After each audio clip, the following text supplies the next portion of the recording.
नेल्या या वर्षी ना आपण तिघं लग्न करूनच टाकू, काय वाटतं? अरे करावंच लागन, तिचं झालं ना कोणी पोरगी येत नाही.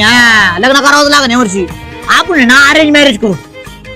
अरे अरेंज मॅरेज मध्ये किती खर्च येतो? 10-15 लाख रुपये ना नुसते लागणार लागते. आणि पोरगी म्हणते फ्लॅट पाहिजे, नोकरी पाहिजे, कुठून आणायची तिला? नाही अरेंज मॅरेज नको भाऊ. मग आपण आहे ना लव्ह मॅरेज करू.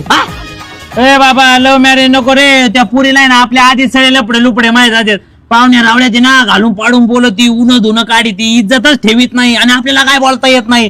लव्ह मॅरेज नको, तू दुसरं काय बी बोल. मग आपण आहे ना एखादी डोंगरा खोंगरातली घेऊन येऊ. म्हणजे आयुष्यात तिला समजून सांगण्यातच घालावं लागेल, बाई असं नाही, बाई तसं नाही, बाई असं नाही. नको होती पण.